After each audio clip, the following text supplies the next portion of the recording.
Hey,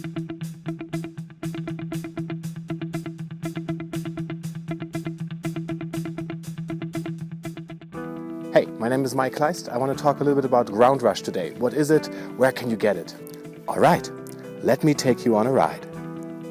Okay, I'm a skydiver. That means I jump out of an airplane, I have a lot of fun in free fall, do a little rock and roll with a friend, or just fly around a little bit by myself. Then the parachute opens, and then the real fun starts. Because with a lot of experience, thousands of skydives, the landings get more and more interesting. You jump smaller parachutes that are more aggressive in their flying characteristics, and then it's all about the landing. We call it swooping. You speed the parachute up with a spiral turn into a vertical dive, and then you pull the parachute out of the dive into a horizontal line close to the ground, sometimes over water, sometimes just over ground.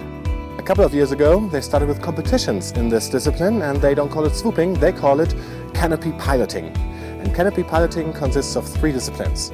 First is distance. You come out of the dive, you go through a 150-meter gate, and then just take it as far as you can.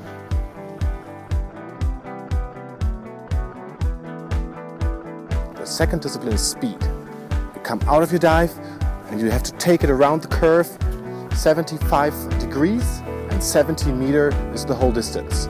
The time is measured from entry to the finish gate. And the third discipline is zone accuracy. You have to drag your foot through the water to get the points for the gates on the water, and then you have to land in the best zone possible. Usually it's about this zone here. A bonus discipline is freestyle. Here you just show your best move and have a lot of fun under the canopy. You can drag like Superman, you can do a lazy boy, or you can do a blind man, like here, turning yourself around 180 degrees and then coming back for the landing. So in swooping or canopy piloting, you for sure get a ground rush, but you only get one, and for a very limited amount of time. So we thought, how can we extend the time? How can we make it longer? So we found a mountain that has the same angle as the parachute glides, and then we just swoop down the mountain. So we created mountain swooping, as we called it. You still jump out of an airplane, and you get the mountain from the very peak. You can fly it all the way down. We started with a Nissan, and that one has a real nice entry gate at the top.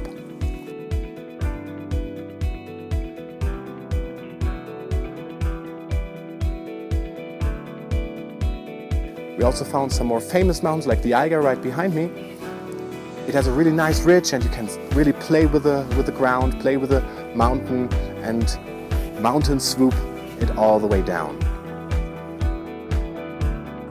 Mountain swooping is still skydiving, but it also means you have to pack the parachute every time you jump it, and you need an aircraft to take you up. When I first heard about the concept of speed flying, I couldn't believe it. It was like a dream come true. You can ground launch your canopy either by running, or you can put on your skis and even get faster speeds that way. And once you get to the ground, you just stash the wing in the back and go back up with a lift. Awesome! Cheap! Sweet! The greatest sport ever! Well, don't get me wrong, I'm not talking about speed riding here. Speed riding is a whole different game. That really comes from free riding, so it's more about skiing than flying. You really have to take out the whole speed to really stay on the ground and carve it. It's very technical, but it's also very dangerous.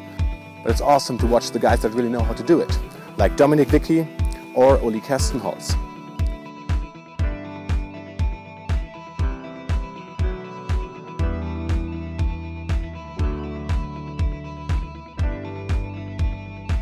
Those guys are so good on skis, they even take the speed flyer backwards through a fun park.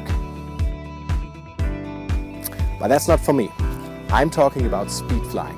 Like, I'm getting old. My body is worn out after a day of skiing.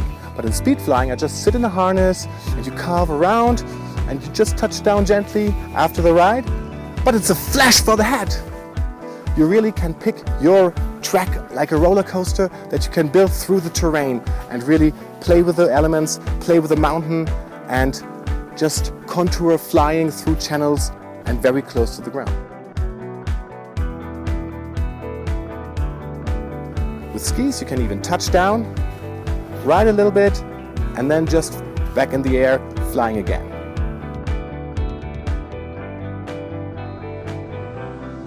It's also way more safer than speed riding because you're not getting mixed up with the skis, especially in a terrain where you really don't want to fall.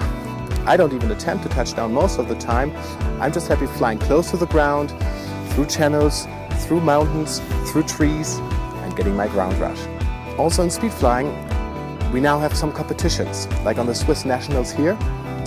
There it's all about speed again, being as fast as you can. There's some riding gates where you have to ride on skis. There's some flying gates where you have to fly through. And there are some touchdown fields where you have to touch down.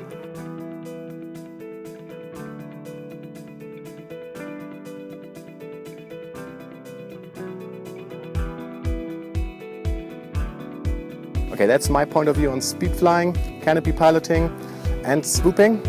I hope you enjoyed the show, and I also hope you got a ground rush out of the film.